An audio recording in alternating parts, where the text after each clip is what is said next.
نبوغ هدیه خدا دادی و پشتکار سلاح انسانه. احتمالا هیچ فوتبالیستی به اندازه رونالدو به جنگ نبوغ خدا دادی نرفته. رونالدو تو دوران طلایی رونالدینیو مطرح شد. تو سالهای درخشش مسی به اوج رسید. همین کافی بود که خیلی تبدیل شدن به بهترین بازیکن جهان رو بزنه. اما رونالدو همه قوانین فیزیک رو پشت سر گذاشت تا 5 بار نفر اول جهان بشه.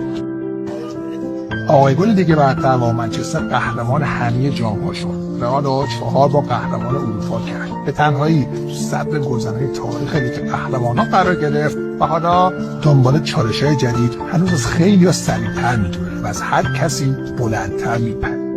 تنها بازیکنیه که قهرمان انگلیس، اسپانیا و ایتالیا شده و تنها پرتغالی که به عنوان کاپیتان جام قهرمانی یورو رو بالای سرش برده.